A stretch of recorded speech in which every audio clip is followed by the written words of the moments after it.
કેમ છો વિદ્યાર્થી મિત્રો? આગળના લેક્ચરમાં આપણે લુઈસ ડોટ સ્ટ્રક્ચરના એક્ઝામ્પલ જોયા, તેની પ્રેક્ટિસ કરી. હવે ત્યાંથી આપણે આગળ વધીએ. તેના પછીનો જે પોઈન્ટ આવશે, નવો મુદ્દો છે સંયોજકતા બંધનવાદ. સંયોજકતા બંધનવાદ નવો ટોપિક છે. તેને ઇંગ્લિશમાં કેવું હોય તો કહેવાય વેલેન્સ બોન્ડ થિયરી. શોર્ટમાં દર્શાવીએ વેલેન્સ બોન્ડ થિયરી, વીબીટી તરીકે દર્શાવવામાં આવશે. તો સંયોજકતા બંધનવાદ એ શું સમજાવવા માંગે છે, તો તેના વિશેનો આપણે અભ્યાસ કરીએ. બે પરમાણુ વચ્ચે બંધ કઈ રીતે બને છે?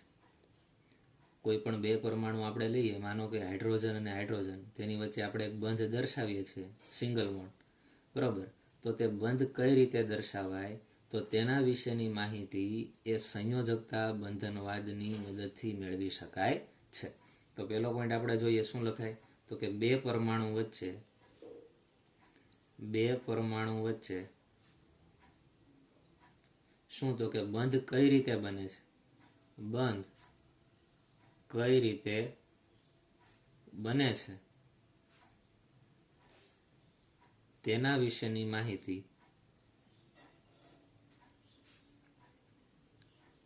કોના દ્વારા ખબર પડે, તો કે વેલેન્સ બોન્ડ થિયરી ની મદદથી મેળવી શકાય છે.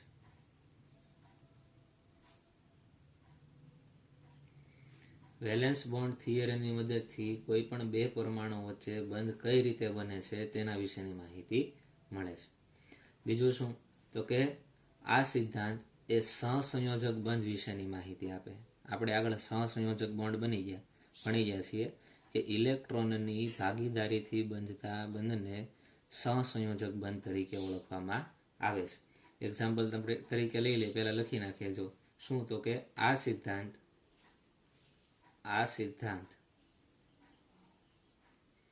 શું, તો કે સહસંયોજક બંધ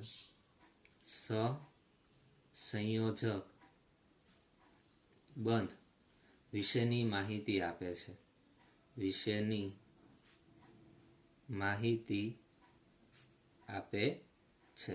સહસંયોજક બંધ કઈ રીતે બને છે તેના વિશેની માહિતી વેલેન્સ બોન્ડ થિયરી આપે. સહસંયોજક બોન્ડ આપણે સમજીએ, જો આગળ ભણી ગયા કે બે હાઇડ્રોજનના પરમાણુ હોય, બંને પાસે એક એક ઇલેક્ટ્રોન હોય, તો બંને ઇલેક્ટ્રોનની ભાગીદારી કરીને જે બોન્ડ બનાવે તેને આપણે સહસંયોજક બંધ તરીકે ઓળખીએ છીએ.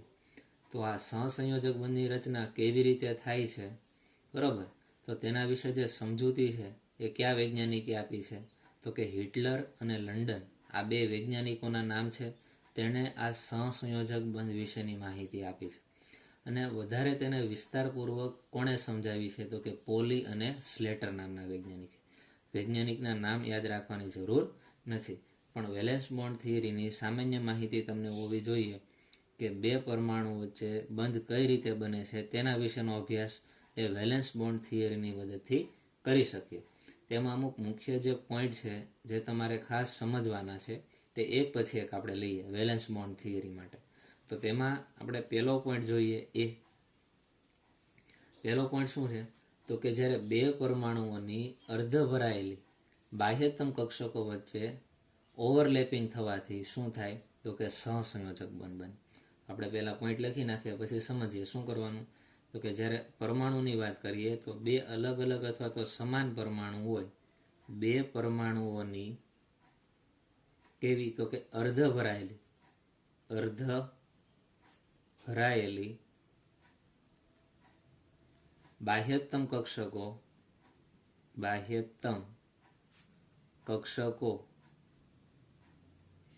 વચ્ચે શું થાય, તો કે સંમિશ્રણ થાય. જેને આપણે શું કહીએ છીએ, ઓવરલેપિંગ થવાથી શું થશે, સહસંયોજક બંધ બને છે. સહસંયોજક બંધ બને છે. બે પરમાણુ લેશું, તેની કઈ કક્ષક લેશું તો કે અર્ધ ભરાયેલી કક્ષક અથવા તો અપૂર્ણ કક્ષકો જે કઈ હશે તો કે બાહ્યતમ જ હોય, બરાબર. અંદરની કક્ષકો તો કેવી થઈ ગઈ હોય, સંપૂર્ણ ભરાઈ ગઈ હોય તો જ ઇલેક્ટ્રોન પછી બહાર જવાનો છે. અને માનો કે ઇલેક્ટ્રોનની સંખ્યા ઓછી હોય તો બાહ્યતમ કક્ષા કેવી થઈ જાય તો કે અપૂર્ણ રહે અથવા તો અર્ધ ભરાયેલી રહે. આવી જે અર્ધ ભરાયેલી બાહ્યતમ કક્ષકો છે તેમની વચ્ચે શું થાય, સંમિશ્રણ થાય, એટલે કે મિક્સ થાય. એને ઇંગ્લિશમાં કેવું હોય તો શું બોલાય તો કે ઓવરલેપિંગ થાય. આ ઓવરલેપિંગના કારણે શું બનતો હોય તો કે સહસંયોજક બંધ બને છે. બીજો પોઈન્ટ જોઈએ આપણે. આ જે સંમિશ્રણ છે તેમાં જે ભાગ લેતા બંને પરમાણુઓ, બરોબર, તેની બાહ્યતમ કક્ષકોના ઇલેક્ટ્રોનની દિશા એટલે કે સ્પિન વિરુદ્ધ હોવી જોઈએ. આપણે સ્પિન ક્વોન્ટમમાં ભણી ગયા કે એક ઇલેક્ટ્રોન હોય સમઘડી દિશામાં સ્પિન કરતો હોય તો બીજો ઇલેક્ટ્રોન છે તેને આપણે વિષમઘડીમાં સ્પિન કરતો દર્શાવીએ છીએ. જો આ રીતે આપણે કક્ષક જ્યારે દોરતા હોઈએ તેમાં એક ઇલેક્ટ્રોનને આ સાઈડ દર્શાવીએ છીએ, એક ઇલેક્ટ્રોનને આ સાઈડ પરિભ્રમણ દર્શાવીએ છીએ. એ શું દર્શાવે છે, ઇલેક્ટ્રોનનું સ્પિન વિશેની માહિતી આપે છે. તો આ જે સંમિશ્રણ થાય છે, સંમિશ્રણમાં એટલે કે ઓવરલેપિંગ, આ શબ્દ યાદ રાખજો. ઓવરલેપિંગમાં ભાગ લેતા બંને પરમાણુની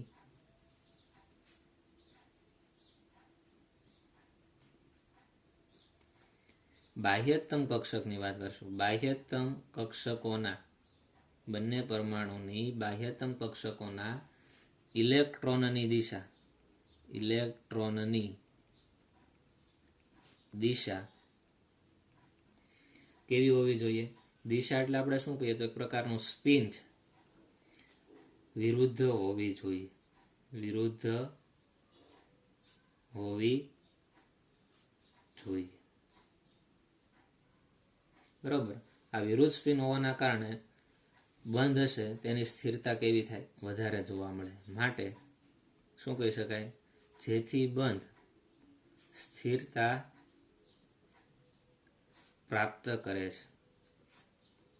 બંધમાં શું જોવા મળશે તો કે સ્થિરતા જોવા મળશે. આ પોઈન્ટ ક્લિયર થયો. તેના પછી આપણે આગળ વધીએ. તેના પછીનો પોઈન્ટ જોઈએ. કોઈ પણ કક્ષકો છે એ સમાન દિશામાં એકબીજાની નજીક આવે છે જ્યાં મહત્તમ શું જોવા મળે છે, ઓવરલેપિંગ જોવા મળે. તો ત્રીજો પોઈન્ટ લખીએ. કક્ષકો સમાન દિશામાં એકબીજાની નજીક આવે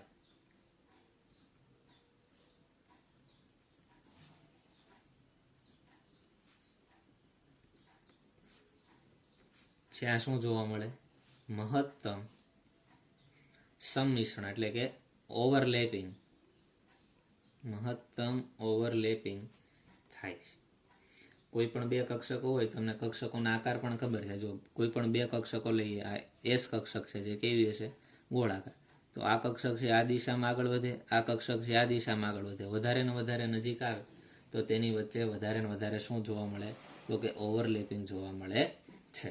તેના પછીનો પોઈન્ટ, જેથી આપણે શું કહી શકાય, અહીંયા કંઈક દિશાકીય ગુણધર્મ હોવો જોઈએ. કારણ કે આ દિશામાં ગતિ કરે, આ દિશામાં નજીક આવે, તો એકબીજાની નજીક આવે ત્યારે ઓવરલેપિંગ થાય છે.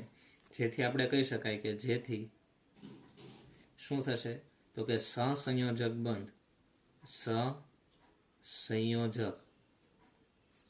બંધ દિશાકીય ગુણધર્મ ધરાવે છે. કેવો ગુણધર્મ છે, દિશાકીય ગુણધર્મ ધરાવે છે. તેમાં દિશાકીય પ્રકારનો ગુણધર્મ જોવા મળે છે. તેના પછીનો આપણે પોઈન્ટ જોઈએ. તેના પછી આપણે આગળ વધીએ તો ઓવરલેપિંગ જેટલું વધુ થાય તેમ બંધ વધુ મજબૂત હોય. જેટલું વધારે સંમિશ્રણ વધુ તેટલો બંધ કેવો, વધારે મજબૂત. તો લખીએ, ઓવરલેપિંગ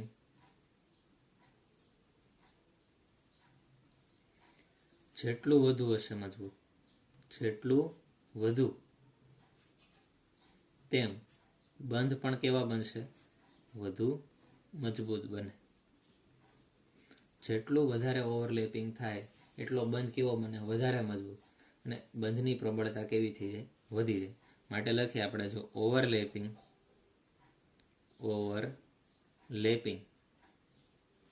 એ કોના સમપ્રમાણમાં હોય? તો કે બંધની પ્રબળતાના સમપ્રમાણમાં હોય. બંધની પ્રબળતાના સમપ્રમાણમાં હોય. અથવા તો સાંદ્રતા શબ્દ વાપરો કે જેટલું વધારે ઓવરલેપિંગ થાય એટલું વધારે શું જોવા મળે? તો કે તેની પ્રબળતા બંધની કેવી થાય? વધારે જોવા મળશે. ત્યારબાદ આગળ વધીએ તો આ જે બંધ બને છે તેમાં જે ઓવરલેપિંગ થાય છે એ ઓવરલેપિંગ એ બે બાબતો ઉપર આધાર રાખે છે. તો એ કઈ કઈ બાબત છે આપણે જોઈએ તો લખીએ કે આ જે સંમિશ્રણ છે જેને આપણે શું કહીએ છીએ? ઓવરલેપિંગ. એ બે બાબતો પર આધાર રાખતું હોય છે. બે બાબતો પર આધાર રાખે છે. એ કઈ બે બાબતો છે આપણે જોઈએ. તો પહેલી બાબત આવશે એમાં મુખ્ય જે છે તે છે કક્ષકોનો પ્રકાર. પહેલું શું આવશે? કક્ષકોનો પ્રકાર. કક્ષકોના પ્રકાર ઉપર આધાર રાખશે. તો કક્ષકોના પ્રકારની આપણે વાત કરીએ તો જોઈએ પી, ડી અને એફ કક્ષકોની જ્યારે વાત કરીએ તો તે દિશાકીય હોય.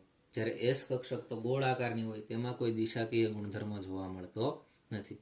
તમને ખ્યાલ છે, જો 4 કક્ષકોના આકાર એસ, પી, ડી અને એફ. એમાં એસ કક્ષક હશે એ ગોળ આકારની હોય, પી કક્ષક હોય એ ડમ્બેલ્સ આકારની હોય, ડી કક્ષક છે એ ડબલ ડમ્બેલ્સ આકારની હોય અને એફ કક્ષક છે એ થોડી કોમ્પ્લિકેટેડ હોય, તેના આકાર આપણે જોયા નથી. બરોબર.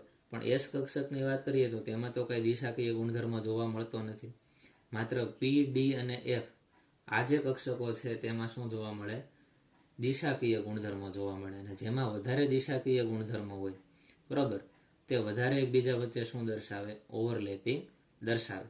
તો આપણે પોઈન્ટ લખીએ કે પી, ડી અને એફ કક્ષકો, પી, ડી અને એફ કક્ષકો દિશાકીય હોવાથી તેમાં વધુ શું થતું હોય? તેમાં વધુ ઓવરલેપિંગ થાય છે. તેમાં વધુ ઓવરલેપિંગ થાય છે. પી, ડી અને એફ કક્ષકો દિશાકીય છે માટે તેમાં ઓવરલેપિંગ વધુ થાય છે. બરોબર. અને ઓવરલેપિંગ વધારે થાય તેટલો બોન્ડ વધારે પ્રબળ બને. જ્યારે એસ કક્ષકની વાત કરીએ તો તેમાં તો કોઈ પણ પ્રકારનો દિશાકીય ગુણધર્મ જોવા મળતો નથી. તો લખીએ એસ કક્ષક એ દિશાકીય ગુણધર્મ ધરાવતો નથી. દિશાકીય ગુણધર્મ ધરાવતો નથી. માટે તેમાં ઓવરલેપિંગ ઓછા પ્રમાણમાં થાય. ઓવરલેપિંગ કેવા પ્રમાણમાં થાય? તો કે ઓછા પ્રમાણમાં થાય છે. એસ કક્ષકમાં ઓવરલેપિંગ એટલું બધું જોવા મળતું નથી. તેના પછી આગળ વધીએ. પેલું આપણે જોયું કક્ષકોનો પ્રકાર, જે ઓવરલેપિંગ ઉપર આધાર રાખતી જે બાબત છે. તેમાં બીજી હવે બાબત જોઈએ તે આવશે ઓવરલેપિંગનો પ્રકાર. ઓવરલેપિંગ એટલે કે સંમિશ્રણનો પ્રકાર.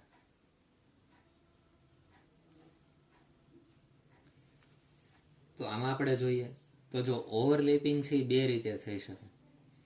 કાં તો અક્ષ પર થતું હોય અથવા તો બાજુમાંથી થાય. જો અક્ષ પર થતું ઓવરલેપિંગ હોય, બરોબર, તો તેથી જે બોન્ડ બને તેની મજબૂતાઈ વધારે જોવા મળે છે. બરોબર. બે પ્રકારના ઓવરલેપિંગ હોય. તેમાં પહેલું ઓવરલેપિંગ આપણે જોઈએ તો તેમાં શું? તો કે અક્ષ પર થતું ઓવરલેપિંગ વધુ હોય છે. અક્ષ પર થતું ઓવરલેપિંગ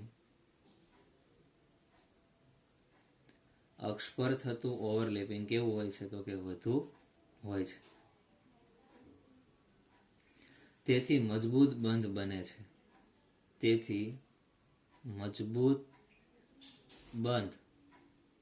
બને છે. અક્ષ ઉપર જે ઓવરલેપિંગ આપણે જોઈએ છીએ એ ખૂબ જ મજબૂત હોય અને તેના દ્વારા જે બંધ બને તે પણ કેવો બને, ખૂબ મજબૂત બોન્ડ બને. અને અક્ષ ઉપર જ્યારે ઓવરલેપિંગ થાય ત્યારે સિગ્મા બંધની રચના થાય. કોની રચના થતી હોય? સિગ્મા બંધની રચના થતી હોય. બરાબર. જો ઓવરલેપિંગ બાજુએથી થતું હોય, અક્ષ ઉપરની જગ્યાએ કેવું થાય? જો ઓવરલેપિંગ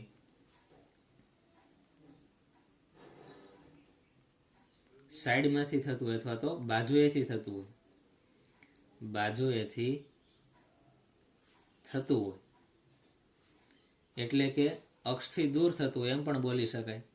એટલે કે અક્ષથી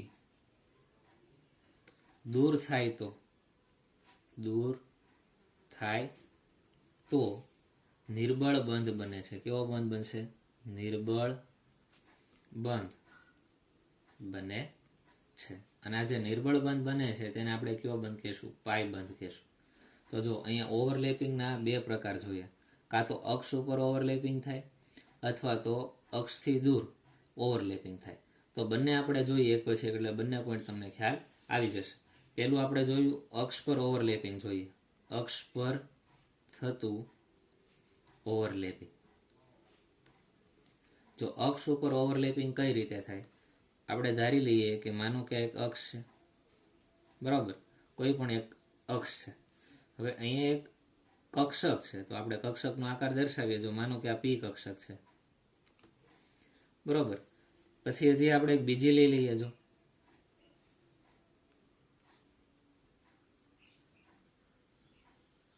હવે આ બંને વચ્ચે ઓવરલેપિંગ થાય તો બંને જ્યારે એકબીજા સાથે જોડાય તો એની વચ્ચે જે ઓવરલેપિંગ હશે અક્ષની ઉપર જ થવાનું. જો એટલે આપણને અહીંયા શું મળશે?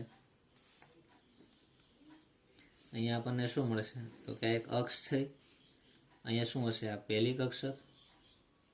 અને હવે આ બીજી અક્ષક આની સાથે જોડાય તો જો આ રીતે કંઈક ઓવરલેપિંગ થાય. તો આ બે કક્ષકો વચ્ચે અહીંયા શું થયું? ઓવરલેપિંગ થયું. અને ઓવરલેપિંગ થાય છે અક્ષની ઉપર જ થાય. જો આ અક્ષ છે, આ શું છે? અક્ષ. અને બે કક્ષકો જ્યાં જોડાય છે અથવા તો ઓવરલેપિંગ અથવા તો સંમિશ્રણ થાય છે તે અક્ષની ઉપર જ છે. જો આ અક્ષ છે, આ અક્ષ થઈ તેની ઉપર ઓવરલેપિંગ થાય. બરોબર. તો આના કારણે જે અહીંયા બોન્ડ બને તે કેવો બને? પ્રબળ બંધ બને. તેની વચ્ચેનો જે બોન્ડ તૈયાર થશે એ કેવો બોન્ડ હશે? પ્રબળ બોન્ડ જોવા મળશે. આ તમને ખ્યાલ આવશે અક્ષ ઉપર થતું ઓવરલેપિંગ. માનો કે અહીંયા અક્ષ ધારી લો, અહીંયા ઝેડ અક્ષ, આ ઝેડ અક્ષ. તો ઝેડ અક્ષની ઉપર જ ઓવરલેપિંગ થાય. એટલે શું કીધું? અક્ષ ઉપર જ થતું ઓવરલેપિંગ જો વધુ હોય તો મજબૂતાઈ વધારે જોવા મળે. જો ઓવરલેપિંગ બાજુએથી થતું હોય એનો એક પોઈન્ટ લખીએ.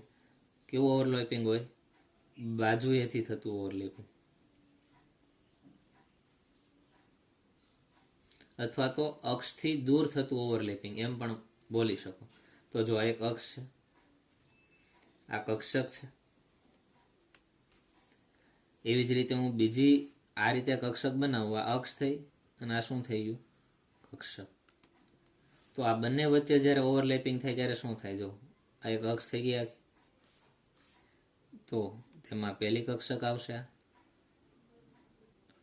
અને આ બીજી કક્ષક. જો બાજુમાં ઓવરલેપિંગ થયું ને, બંને વચ્ચે શું થાય?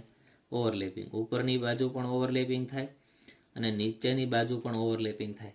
પણ તમે અહીંયા જોશો કે ઓવરલેપિંગ છે ક્યાંય અક્ષ ઉપર દેખાતું નથી. આ અક્ષ છે, જો એ અક્ષની ઉપરની બાજુ ઓવરલેપિંગ કરે છે અને અક્ષની નીચેની બાજુ ઓવરલેપિંગ કરે છે. માટે અહીંયા જે ઓવરલેપિંગ થાય તેના કારણે અહીંયા જે બોન્ડ જોવા મળશે તે કેવા બોન્ડ જોવા મળે? નિર્બળ બંધ જોવા મળે. અને જો ઓવરલેપિંગ અક્ષ ઉપર ન થતું હોય અને સાઈડમાંથી થતું હોય તો જે બોન્ડ બને તેને આપણે કેવો બોન્ડ કહેશું? પાય બોન્ડ. અને અક્ષની ઉપર થતું હોય તો એ કેવો બોન્ડ કહેવાય? તો કે સિગ્મા બંધ તરીકે ઓળખવામાં આવે. બરાબર. તો આ બંને પ્રકારના ઓવરલેપિંગ તમને ખાસ ખબર હોવી જોઈએ. તો જોઈએ જો અમુક એક્ઝામ્પલ. સમાન અક્ષ પર થતા ઓવરલેપિંગ. સમાન અક્ષ પર થતા ઓવરલેપિંગ. પી પ્રકારનું ઓવરલેપિંગ. બરાબર. પછી આપણે જોઈએ SP પ્રકારનું ઓવરલેપિંગ અને SS પ્રકારનું ઓવરલેપિંગ. તો પ્રશ્ન પૂછાય કે આમાં સૌથી વધારે ઓવરલેપિંગ કેમાં થશે? તો આપણે કહીશું કે સમાન અક્ષ પર થતું એટલે કે પીમાં સમાન પ્રકારનું ઓવરલેપિંગ થાય એક જ અક્ષ. માટે અહીંયા જે બોન્ડ બને અથવા તો સંમિશ્રણ છે એ વધારે થાય. SS કક્ષકમાં ઓવરલેપિંગ સૌથી ઓછું થાય. શા માટે? તો કે S કક્ષક છે તે દિશાકીય ગુણધર્મ ધરાવતા નથી, બરોબર. માટે તેમાં ઓવરલેપિંગ સૌથી ઓછું હોય. જ્યારે અહીંયા શું છે, S અને P કક્ષક, તો એના કરતાં ઓછું કોનું થાય? તો કે S અને P કક્ષક વચ્ચે ને સૌથી ઓછું થાય S અને S કક્ષક વચ્ચેનું ઓવરલેપિંગ. આપણે દર્શાવીએ જો આને, P અને P કક્ષક વચ્ચે થતું ઓવરલેપિંગ. તો આ પહેલી P કક્ષક અને આ બીજી P કક્ષક, તેની વચ્ચે ઓવરલેપિંગ થયું. S અને P કક્ષક વચ્ચે થતું ઓવરલેપિંગ, તો S કક્ષક ગોળાકારની હોય, P કક્ષક છે એ આ રીતે ડંબેલ્સ આકારની હોય. તો આની વચ્ચે જે ઓવરલેપિંગ થાય એ પણ આપણે દર્શાવ્યું. અને આપણે SP ઓવરલેપિંગ કહીશું આ PP પ્રકારનું. અને SS ઓવરલેપિંગ જોઈએ તો આ પ્રકારનું જે ઓવરલેપિંગ થાય ગોળાકાર હોય, બરોબર. આને આપણે SS ઓવરલેપિંગ તરીકે ઓળખીએ છીએ. તો આ રીતે તેમાં ઓવરલેપિંગના આધારે તમને ખાસ ખબર હોવી જોઈએ કે કયો બોન્ડ વધારે પ્રબળ બને અને કયો બોન્ડ હશે એ નિર્બળ બને. સિગ્મા બંધ હશે એ પ્રબળ બંધ કહેવાય, જ્યારે પાઈ બંધ છે એ કેવો કહેવાય? સિગ્મા બંધની સાપેક્ષે થોડોક નિર્બળ બોન્ડ છે, બરોબર. તો અહીંયા સુધી આપણને ક્લિયર થઈ. ત્યારબાદ આપણે આગળ વધીએ તો જો કોઈ પણ કક્ષક હોય તેને આ રીતે દર્શાવવામાં આવે, બરોબર. એમાં એક પોઝિટિવ લોબ હોય, એક કેવો હોય? નેગેટિવ લોબ હોય. શું બોલીએ તેને? લોબ શબ્દ વાપરીએ છીએ. લોપ શું બોલાય? આ એક લોબ થયો અને શું કહેવાય આપણે? બીજો લોબ, બરોબર. આ પ્લસ અને માઇનસ દ્વારા આપણે દર્શાવીએ છીએ. તો આપણે જોઈએ, જો અહીં જ્યારે ઓવરલેપિંગ થાય ત્યારે અલગ અલગ પ્રકારના ઓવરલેપિંગ જોવા મળે. તેમાં પહેલું આપણે જે ઓવરલેપિંગ જોશું તે છે પોઝિટિવ ઓવરલેપિંગ. કેવા પ્રકારનું હોય? Positive overlapping. તો પોઝિટિવ ઓવરલેપિંગમાં શું થતું હોય? તો કે જ્યારે સમાન વીજભાર ધરાવતા લોબ જો એકબીજા સાથે ઓવરલેપિંગ કરે તો તેને પોઝિટિવ ઓવરલેપિંગ કહેવાય. શું? સમાન વીજભાર ધરાવતા લોબ જો એકબીજા સાથે ઓવરલેપિંગ કરે તો તેને શું કહેશું? તો કે પોઝિટિવ ઓવરલેપિંગ તરીકે ઓળખવામાં આવશે. તો તેને પોઝિટિવ ઓવરલેપિંગ તરીકે ઓળખવામાં આવે છે.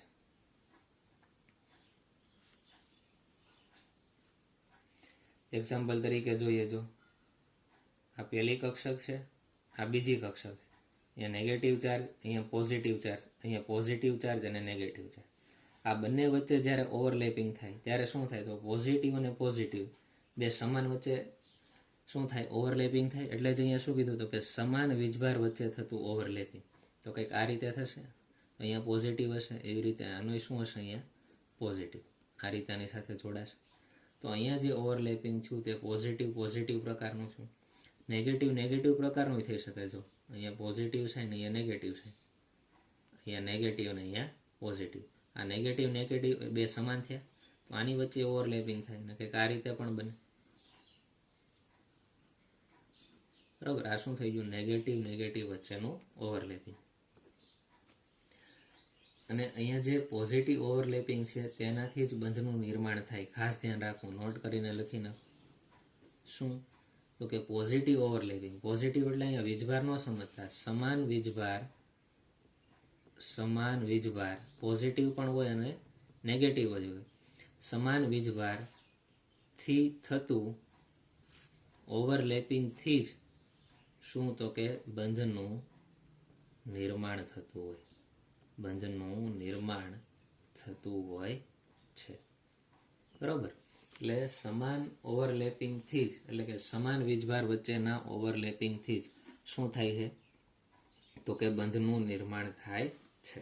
એટલું ક્લિયર થયું. પછી આગળ વધીએ. બીજું આપણે જોઈએ. બીજું આવશે negative overlapping. Negative overlapping. Negative ઓવરલેપિંગમાં શું હશે? તો કે અહીંયા સમાન વીજભાર ધરાવતા લોપ હતા એ એકબીજા સાથે ઓવરલેપિંગ દર્શાવતા હતા. નેગેટિવ ઓવરલેપિંગમાં શું આવશે? તો કે વિરુદ્ધ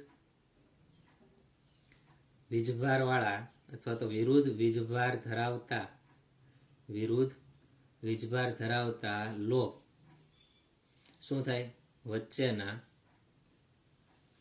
ઓવરલેપિંગને આપણે શું કહીએ છીએ, તો કે નેગેટિવ ઓવરલેપિંગ કહીએ છીએ. નેગેટિવ ઓવરલેપિંગ કહીએ છીએ. એક્ઝામ્પલ તરીકે જોઈએ, જો આ પહેલી કક્ષક છે, આ બીજી કક્ષક છે. અહીંયા પોઝિટિવ સાઇન, અહીંયા નેગેટિવ સાઇન, અહીંયા પોઝિટિવ સાઇન, અહીંયા નેગેટિવ. આ બંને વચ્ચે જો ઓવરલેપિંગ થાય તો વિરુદ્ધ વીજભાર વચ્ચેનું થતું ઓવરલેપિંગ થઈ ગયું. જો એક માઇનસ વીજભાર છે, એક કેવો છે, પ્લસ. તો આ રીતે વિરુદ્ધ વીજભાર વચ્ચે જ્યારે ઓવરલેપિંગ થાય, બરોબર, આ રીતે તેમાં પણ આપણને શું જોવા મળે, ઓવરલેપિંગ. એક માઇનસ હોય તો એક કયો હોય, પ્લસ હોય, અથવા તો એક પ્લસ હોય તો બીજો કયો હોય, માઇનસ. તો તેવા પ્રકારના ઓવરલેપિંગને આપણે નેગેટિવ ઓવરલેપિંગ તરીકે ઓળખીએ છીએ. અને છેલ્લું આવશે ઝીરો ઓવરલેપિંગ. ત્રીજું આવશે ઝીરો ઓવરલેપિંગ. તો ઝીરો ઓવરલેપિંગમાં શું થાય, તો કે અહીંયા જે કક્ષકો હોય તેમાં તેની અક્ષ ઉપર ઓવરલેપિંગ થતું નથી. એક્ઝામ્પલ તરીકે કોઈ એક કક્ષક લઈએ, પી ઓફ એક્સ લઈએ, અને બીજી લઈએ પી ઓફ વાય, બરોબર. તો એક એક્સ અક્ષ ઉપર છે અને બીજી વાય અક્ષ ઉપર છે, તો બંનેની અક્ષ જ અલગ અલગ છે, તો તેની વચ્ચે ઓવરલેપિંગ શક્ય નથી. તો શું કીધું, તો કે બંનેની અક્ષ કેવી છે, અલગ અલગ છે, બરોબર, માટે ઓવરલેપિંગ થતું નથી. આમ અલગ અલગ અક્ષો હોય તો તેની વચ્ચે ઓવરલેપિંગ જોવા મળતું નથી. તો આ રીતે આપણે શું જોયું હતું કે ઓવરલેપિંગ કઈ રીતે થાય, પોઝિટિવ ઓવરલેપિંગ, નેગેટિવ ઓવરલેપિંગ અને ઝીરો ઓવરલેપિંગ. તો વેલેન્સ બોન્ડ થિયરી એટલે કે કોઈ પણ સહસંયોજક બંધ બનવા માટેની મુખ્ય બાબતો કઈ કઈ છે તે પોઈન્ટ આપણે જોયા. પછી ઓવરલેપિંગની વાત કરી, ક્યારે સિગ્મા બોન્ડ બને અને ક્યારે પાઈ બોન્ડ બને, તેના વિશેનો આપણે અભ્યાસ